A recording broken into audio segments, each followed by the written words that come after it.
السلام علیکم dear students.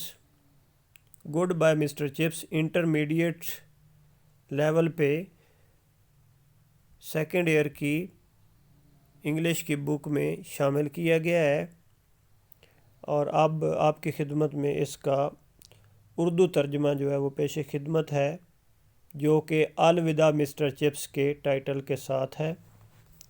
تو پہلے آئیے آپ کو رائٹر کا تھوڑا سا تعارف کراتے ہیں اور اس کے بعد ایک ایک چیپٹر کر کے پورا جو ہے وہ ناول وہ آپ کی خدمت میں پیش کیا جائے گا.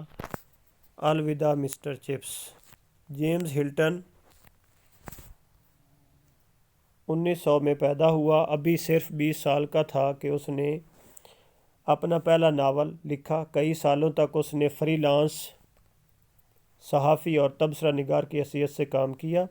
اس کا novel good bye Mr Chips 1934 میں منظر عام پر آیا.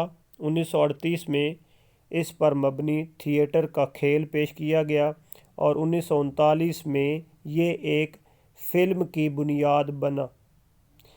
ایک امریکن رسالے میں اس ناول کی اشاعت کے بعد جیمز ہلٹن کو ہالی ووڈ آنے کی دعوت ملی اور وہ ہالی ووڈ میں بھی بہت عرصہ فلموں کے لیے اسکرپٹ لکھتا رہا.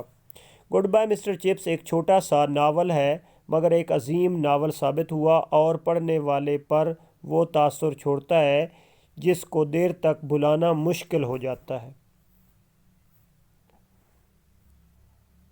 پہلے چیپٹر کا عنوان ہے بڑھاپا. یہ بڑھاپے کا وصف ہے کہ انسان کی زندگی کی رفتار سست ہو جاتی ہے اور بوڑھا آدمی بیٹھے ہی بیٹھے اونگھنے لگتا ہے. خزاں کا موسم آ گیا تھا. دن اتنے چھوٹے ہو رہے تھے کہ ابھی سکول میں رات کے کھانے کے بعد حاضری کی گھنٹی نہ بجتی تو مسٹر چپس کے کمرے میں اندھیرا ہو جاتا اور روشنی کی ضرورت محسوس ہونے لگتی. مسٹر چپس کے معمولات ویسے ہی تھے جیسے ماضی میں تھے.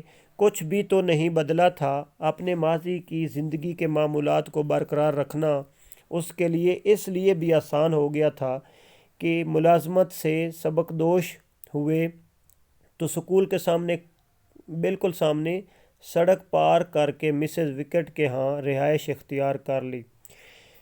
چپس کو ملازمت سے ریٹائر ہوئے تقریباً 10 برس ہو چکے تھے مگر جس دن وہ ریٹائر ہوا تھا اس دن سے وہ یہیں رہ رہا تھا. اس کے تمام طور طریقے سکول کی زندگی کے مطابق چل رہے تھے. حالانکہ سکول چھوڑے 10 برس ہو گئے تھے مگر وہ اب تک سکول کے اوقات کی پابندی کرتا تھا.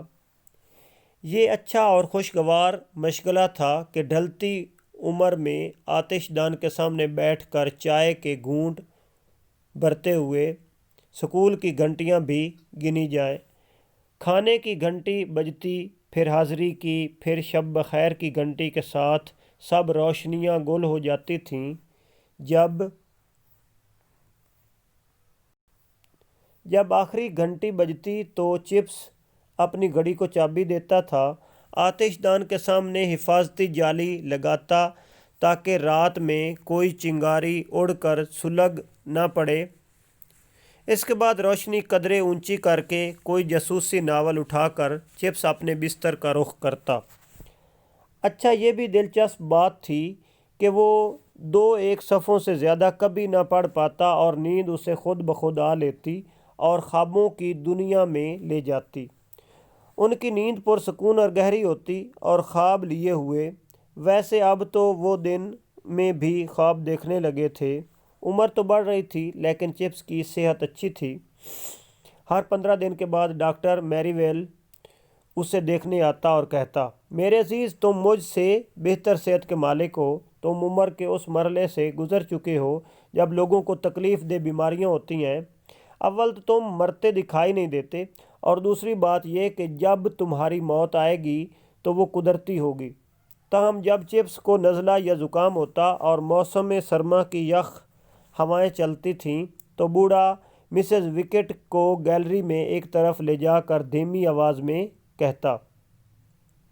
بوڑھا ڈاکٹر مسز وکٹ کو گیلری میں ایک طرف لے جا کر دھیمی آواز میں کہتا، دیکھو اس کا خیال رکھنے میں غفلت نہ کرنا، احتیاط کی ضرورت ہے۔ پھر مسکرا کر اپنے دل پر ہاتھ مارتے ہوئے کہتا، ان کا اثر دل پر ہوتا ہے، دباؤ پڑتا ہے۔ پھر جیسے خود کو تسلی دے رہا ہو کہتا، کوئی بیماری نہیں مگر بڑھاپا، اور تم جانو بڑھاپے سے بڑھ کر مہلک بیماری تو کوئی اور نہیں ہے۔